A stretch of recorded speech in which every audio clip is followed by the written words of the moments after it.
can expect that. After all, who would send the troops in anyway? What I imagine will happen is if the Americans decide in their own minds that Osama bin Laden was indeed guilty, that they will attack Afghanistan very heavily with missiles, and that perhaps they might target in particular the Taliban government, because bin Laden himself is going to be, I would have thought, almost impossible to hit. He's probably far away in the mountains now. He's got his own communication system, which the Americans can't apparently chip into in any sense. And I think it'll be the hosts that suffer rather than the guest himself. John Simpson in Islamabad, thanks very much.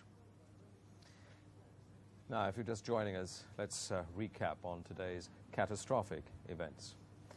There's been a heavy loss of life and destruction. That's the scene on the streets of New York after the United States suffers what many are saying is the worst attack on the country since Pearl Harbor back in the Second World War. A huge operation is underway to find survivors from the wreckage of both towers of the World Trade Center in New York. They collapsed after hijacked airliners with passengers on board were flown into them.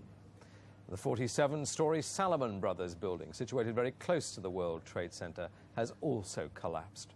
And part of the Defense Department, the Pentagon, near Washington, continues to burn after another hijacked airliner plunged into it. The mayor of New York has said the casualties will be more than any of us can bear. There are no indications so far of who's behind the attacks. President Bush said those responsible would be hunted down. It should have been a perfect day. But just before 9 o'clock, the pure blue sky over Manhattan was filling with smoke. A hijacked American airliner had just smashed into the North Tower of the World Trade Center. No one quite knew what had happened. Surely this must have been a terrible accident. But what happened next showed these were no accidents. A second hijacked airliner, a Boeing 767 with 92 people on board, is flying straight for the other tower.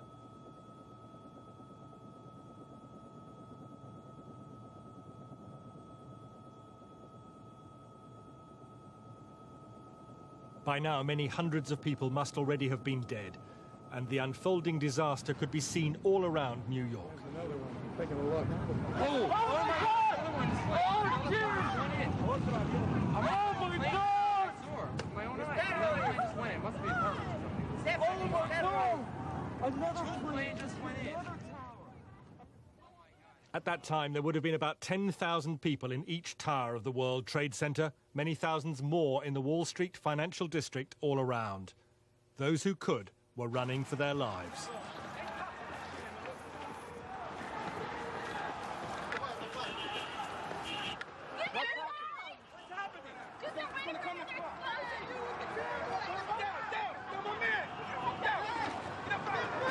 It's just...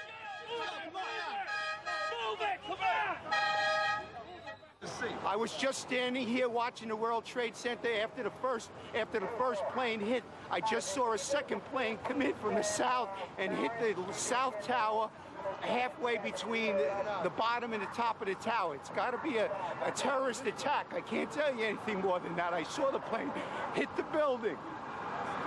When a big explosion happened, some guy came out, his skin was all off. I helped him out. This is him all over.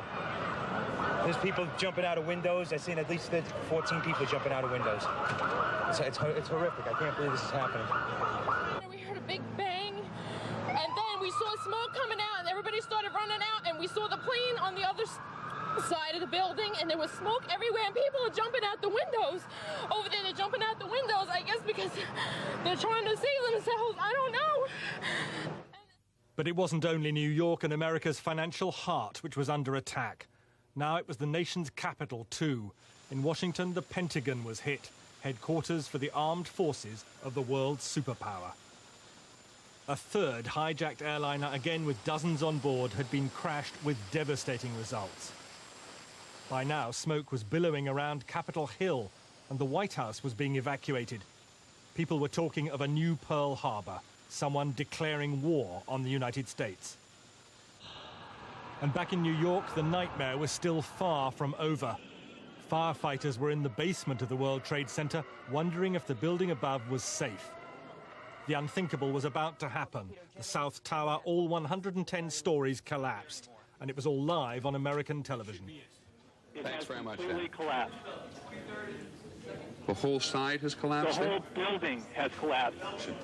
The whole building has collapsed? The building has collapsed. That's the southern tower you're talking Exactly. The second building that we witnessed the airplane enter. On the ground, emergency services hardly knew which way to turn. People still trapped in the second tower had seen it all and could only wave in desperation.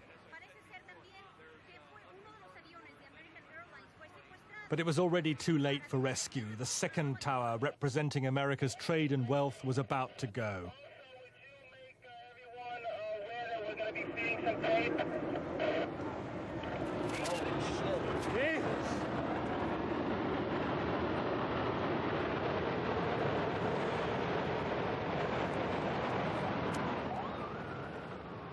The Twin Towers, which took 7 years to build, had been utterly destroyed in a single morning. The Manhattan skyline and countless lives devastated.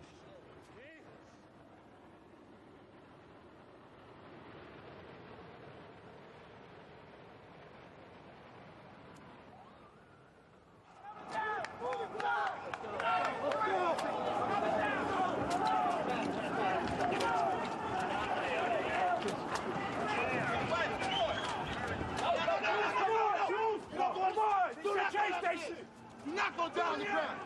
You will get trapped. You will get trapped. Don't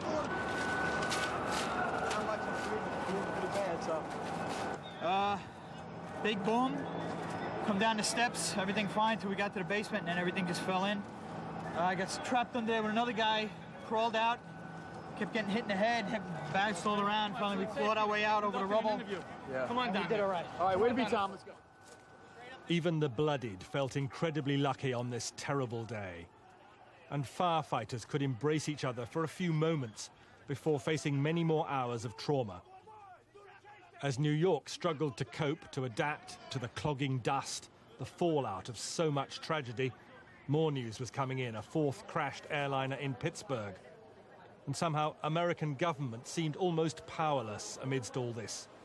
The centers of that power had been evacuated, key congressional leaders taken to secret locations. The president himself whisked to a nuclear bunker in Nebraska, shaken but pledging somehow to find those who masterminded this day of mayhem and massacre. Freedom itself was attacked this morning by a faceless coward, and freedom will be defended. I want to reassure the American people that the full resources of the federal government are working to assist local authorities to save lives and to help the victims of these attacks. Make no mistake, the United States will hunt down and punish those responsible for these cowardly acts. Hours after the attacks, the United States, the whole world, is struggling to take it all in.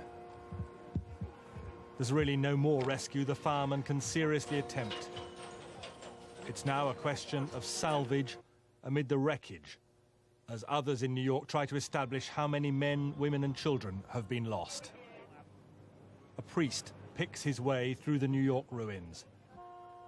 The World Trade Center has been reduced to the stumps of skyscrapers that once helped define one of the world's most vibrant cities, normally loud with life. An entire society feels itself violated by terror. James Robbins, BBC News. We've just got some pictures in from New York of the latest building to collapse. That's the Salomon Brothers building. That's 47 stories tall. There you can see it going. So this happened, some 6 hours or so after the collapse of the World Trade Center. Presumably, it was so close to the World Trade Center that it had been weakened by the explosions and the collapse of those buildings. We were talking to our correspondent in New York a few moments ago, trying to find out what sort of casualties might be involved in the collapse of this building, but it's just in the realm of guesswork. Most people, it's assumed, had been evacuated from the building, and perhaps there'd only be a skeleton staff there. presumably they would recognize the risk of it collapsing in the wake of the World Trade Center. I'm joined now by a terrorism and Middle East expert, Dr. Kirsten Schultz from the London School of Economics. So we're all trying to make sense of this, trying to work out who and what might be behind it all. Most fingers seem to point to the Middle East. Several prominent groups there, as you probably know, have denied responsibility. But I think most fingers are pointing at Osama bin Laden. We just heard from our correspondent in Islamabad. Is that the way your mind is thinking? Well, I think if we look at the various groups and see what resources they have and what capability and international connections, we can rule out some of the smaller groups. And Osama bin Laden does fit the profile, even if at the moment there is no concrete evidence in that direction.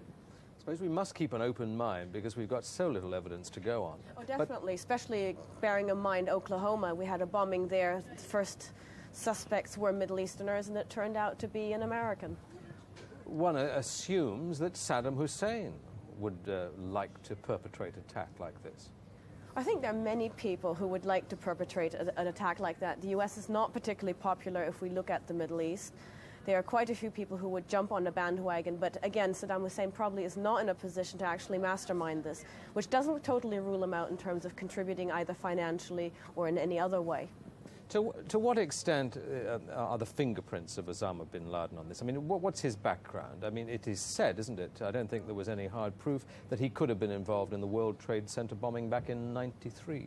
Well, that would be one of the fingerprints in the sense that he's come back to actually finish the job. We also see targets after that, U.S. embassies in East Africa. He supposedly was behind the USS Cole last year in Yemen, that attack. So in that sense, it's a sort of consistent string, which is getting more and more technologically advanced with every attack and more organized. What motivates him? Why is he so vehemently anti-American? Well, he's anti-American in particular, but in a broader sense, he's anti-Western. He sees this as a clash of civilizations, the Islamic world against the Western world. He sees the Western world as having corrupted the moral fabric of society in the Middle East, having flooded it with Western values which are unacceptable. What about the values, though, he's showing with an attack like this, if he was responsible? Well, you could be in divided minds on this one. He represents an extremely fundamentalist part of Islam, not an interpretation that the majority of Muslims would share. And he is imposing his own will at the moment on the West, but he's also trying to spread his own views on the Middle East as well. So is it for him what the Muslims call a jihad, a holy war? He would describe it as his attack against America. Well, he would certainly describe it as that, but one needs to be careful with the term jihad because it doesn't always mean war in a physical sense. In a general sense, it just means struggle to be more pure and more religious. But it is, on the extremes, interpreted as attacks and essentially, literally, a war. We were assessing earlier how these attacks have reverberated around the Middle East, and there was scenes of joy in Arab parts of Jerusalem today. People were laughing and dancing in the street. We heard from our correspondent in Cairo that that wasn't perhaps a general reaction. But whatever way you look at it, it's going to very much undermine America's role, is it not, in the Middle East? America's tried to be an honest broker between Arabs and Israelis, but it seems that this is going to change that for good, isn't it? Well, I don't think the U.S. has ever been perceived as an honest broker by the Arabs. Well, the reason that the Arabs have agreed... Yasser Arafat has gone to Washington for talks, for example, but generally because the Arabs believe the U.S. has the power to actually force Israel into making concessions, not because the Arabs believe that the U.S. is neutral in any way. So in that sense, I don't think actually the U.S. role will change. What this may provoke, after some thinking in time for cooling off, is a reconsideration to what extent the U.S. should be more involved. At the moment, they're kind of hands-off in the Middle East. Well, isn't the risk, though, that they become less involved? I mean, American public opinion will think this is something to do with the Middle East, let's not get involved. Well, I don't think that that would achieve anything, for one, and also if withdrawing into a shell of isolation is exactly what the terrorists want. They want the U.S. to be scared, and I don't think that the U.S. reaction would go in that direction, would be the opposite, to come out and to prove that they're actually still a player, they're still out there, and they're going to set the agenda, and they're not going to be pushed around by terrorist groups. What about George Bush, the first real test of the Bush presidency? How do you think he's going to handle it? Well, I think he's probably going to listen to his advisors on this one. I mean, he's so far put across a very moderate line. He said he will retaliate, but he's also made it very clear that it's going to happen at the time of the choosing of the U.S., as well as when the exact perpetrator has been identified. So we don't have a knee-jerk reaction, which is a very good reaction at this point. And then we'll have to see what his advisors come up with in terms of evidence and where this trail eventually leads to. Surely there will be pressures on him, and perhaps his own instincts will be to hit somebody hard. I mean, even if there isn't chapter and verse proof, for example, against Osama bin Laden, America's got enough against Osama bin Laden from Washington's point of view to have a go. Well, I think they do, definitely, and I don't think there's not going to be a reaction at all. There will be a military reaction, and the U.S. does believe it needs to show force at this point. But I'm not so sure whether it will literally come overnight following on this attack, or whether there's not going to be a period of consideration, actually more strategic thinking about this. And so what is he going to do to the Middle East? I mean, already, I mean, the Intifada has been going on for, what, a year now, lots of lives lost. As we were saying earlier, America is to a large extent disengaged compared to the Clinton administration. It's certainly not going to make it easier, is it, to resolve the situation over the Palestinians? No, it's not, but it might actually focus some of the minds of the leaders, because every single one of the Middle Eastern leaders has actually come out and condemned this, and they have portrayed genuine shock over this. And maybe one of the good things that might come out of this is to shock them back to the negotiating table. Have they all condemned it? I saw that President Khatami of Iran has Syria and all the rest? The information I have that Syria actually did come out saying, condemning the attacks. Yasser Arafat certainly was one of the first ones out. The Israelis have condemned it, and in terms of the Palestinian-Israeli talks, we have the two key players. Kirsten Schultz, thanks very much. Thank you. You're welcome. One of our correspondents, Steve Evans, was in the second tower of the World Trade Center in Manhattan when the plane hit it this morning. And a short time ago, he told me what he'd seen. It's more what I felt, really. I was at the base of the second tower, if you like, the second tower that was hit on a busy, obviously a busy morning. If you wanted to choose timing, that would be the time to do it. 9:15 in a complex of buildings where 50,000 people work. There was an explosion. I didn't think it was an explosion, but the base of the building shook. I felt it shake. I thought, well, that can't be right. It felt like a big weight, a construction weight, falling from a great, great height. People moved out very, very calmly, no screaming or anything like that, but you could see moisture on their eyes, and you could hear fear you could hear the fear in their voices. And then when we were outside, the second explosion happened, and there were then a series of explosions. You can see these pictures. The thing that strikes me about these pictures is that some of those emergency vehicles were clearly there when later debris rained on them. So one of the things that happened was basically the structure, the engineering, if you like, of the structure wasn't apparent to the security forces. We are now, 8 hours after that. The operation goes on. We can only wonder at the kind of damage, the kind of human damage which was caused by those explosions, those series of explosions. How long after the attacks by the planes did the buildings actually collapse? And what happened in that intervening period? The buildings eventually collapsed, but they collapsed about 2 hours later. There was an explosion when the aircraft hit one of the towers, and then another explosion about, 10 minutes later when a second aircraft hit the second tower. But the building then collapsed about 2 hours later. What we're now getting is this city is now eerie. The avenue behind me in Midtown has been closed off. People are shocked. I know it's a kind of a cliche that people say this about these kind of things, if you can imagine this kind of thing. But people are literally stunned, speechless by this whole thing. People are digesting it. There may well be some kind of appetite for revenge. The television programs are using captions like "America under attack." That word Pearl Harbor keeps cropping up. The president's statement says, "The resolve of our great nation is being tested. Make no mistake, we will show the world that we will pass this test." The mood is, as I say, stunned into silence. There are some angry people about. There was a bit of what we British call the Dunkirk spirit. people literally out in the street calling for the public to give blood. It's a very mixed emotion. Well, joining me now is Abdul Bari Atwan, the editor of London's Arab daily Al-Quds. Welcome. Help us make some sense of this then. Are you convinced this attack, these attacks today, have a Middle East connection? Well, I'm not surprised if there is a Middle East connection. Until now, we don't have any proof. We are waiting for the American investigation to tell us who was behind it. But, you know, the anti-American feeling in the Middle East is extremely high. Anti-American feeling in the Islamic world also is extremely high. People are really dissatisfied with the American foreign policies. They can see the Americans siding with Israel. Now Israel is launching a war against the Palestinians. So there is a connection between Israel and the United States. So there are also groups, Islamic fundamentalist groups, always indicated that America is their arch enemy and they are going to hit.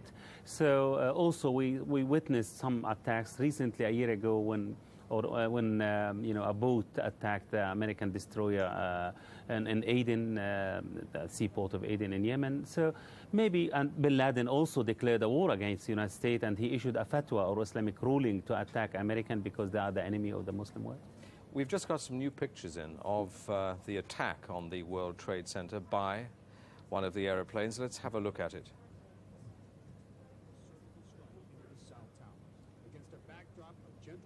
Now, obviously, one of them is already has already been attacked, and presumably this is going to show the second.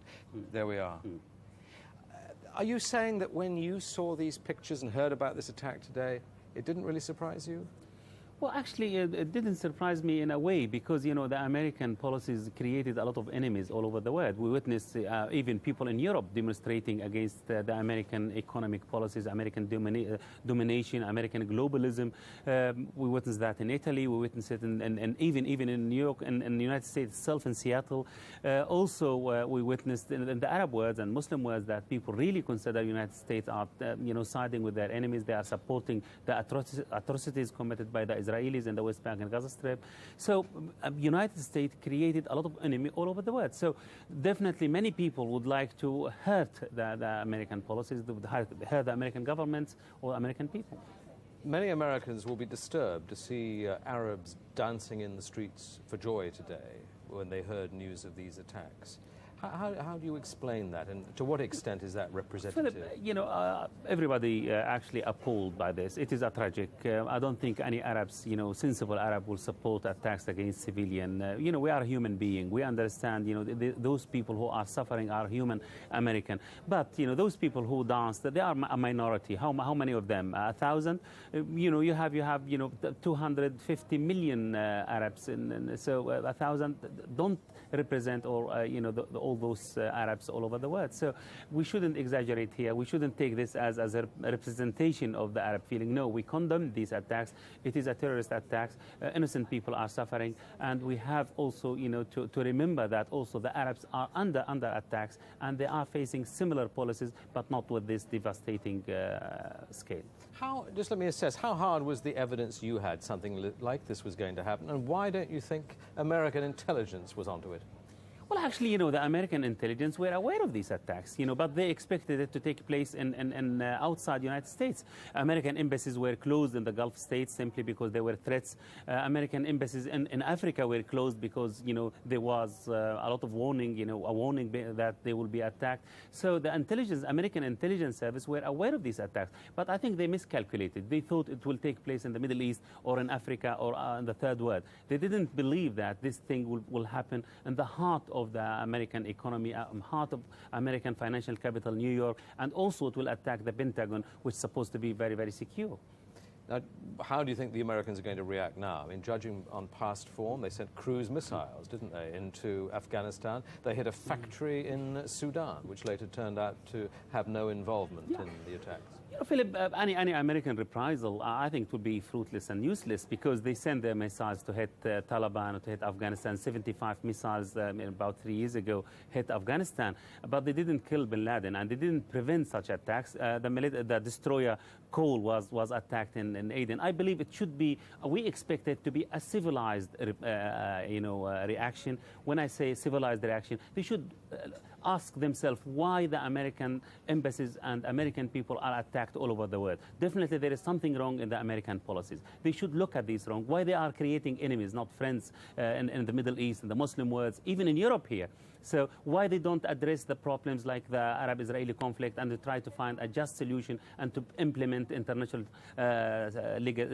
security resolutions. This is the problem. We have, the reprisal, military reprisal, it wouldn't actually help the American. It wouldn't stop. It will create more. It will give the radicals who are very small groups more ammunition and more popularity maybe among the Middle Eastern people. But aren't attacks like this likely to make the Americans, certainly American public opinion, perhaps not in Washington but elsewhere, more isolationist? They'll want to wash their hands of the Middle East. I mean, why should they get involved? Well, why should they take more risks? Well, I think, I understand that, and, it is justified because, if the Americans are going to be targeted, subject to terrorist attacks from here and there, their embassies going to be attacked. In this case, maybe many people said, look, why shall we care about the world? But this is wrong. I think America is the police of the world. It is the only superpower now, and it has a duty to establish peace and security and stability. So to do that, they have to implement international legality in full and without selectiveness. And if they do that, if they behave like a police, international police, I think, they will help everybody. No, we don't want them to be involved in the Middle East and other parts of the world and to solve the problems in a just way. Some news just coming in about what Iraqi television has been saying tonight about these attacks, Abdul. They're saying, they describe the attacks as the operation of the century, a slap in the face of U.S. politicians. Iraqi television went on, the American cowboy is reaping the fruits of his crimes against humanity. It's a black day in the history of America, which is tasting the bitter defeat of its crimes and disregard for people's will to lead a free, decent life, the TV said in a commentary. And obviously that will reflect the views of the government of Baghdad. The government of Baghdad, but not the views of other Arab governments. The Arab, moderate governments actually are embarrassed and they're feeling insecure, actually. Simply because America is the major ally, and America also financing many Arab governments. They, for example, give aids, financial aids to Egypt, to Jordan, to Yemen, to other countries, Syria even. Do you rule out that Iraq might have been involved in these attacks? No, I don't believe so. Iraq is really under sanction, and they don't have the capabilities to do so. And they never, since the Gulf War, actually, they never attacked any American target outside Iraq. So, and also it will be very costly for them. Any government dare to attack American or harbor terrorists who are going to attack American, they will pay a very heavy price. Look at Libya after Lockerbie, it was under sanction. Look at Iraq, for example. For the last 10 years, it is attacked by American warplanes. Look at Sudan, it was under sanction. So I think it is a very dangerous game, and every government in the Middle East aware of that. So I don't think they dare to bear the consequences of such attacks. If the Americans do decide in one way or another to withdraw into their shells more and not get so heavily involved in the Middle East, indeed, as the Bush government has done since taking over. I mean, they haven't expended much political capital in trying to get a deal, have they, between the Israelis and Palestinians? Yes. Is there, I mean, there is going to be a vacuum of some sort in the Middle East. I mean, some Arabs will welcome this, won't they? The further America is away, the better it is. No. I believe, the Arab countries would like more American involvement. When American administration during Clinton time was involved in the Middle East, we had a relatively secure time, we had stability, we had negotiation, we had peace process. But since this new administration turned its back to the Middle East, we have this violence which is really crippling the whole region. And many innocent people are killed simply because, Mr. Bush doesn't want to be involved. And if this isolation continue, definitely we will have more problem. And don't forget, Middle East contain 2/3 of the oil reserve in the world. It's going to make life more difficult for the sort of states in the Middle East that are on America's side, like Egypt, isn't it? Yeah, definitely, because, if Islamic fundamentalists got the upper hands in the Middle East, we will have, anarchy time, we have attacks, we have instability, we have terrorism, we have violence. We have our own states here and there. So I think, American involvement to push peace ahead and help the moderate regimes in the Arab world, will help definitely. Abdul Bari Atwan, we must leave it there. Thank you very much for talking to us. You're watching BBC World News from London on the day of catastrophic attacks on the United States.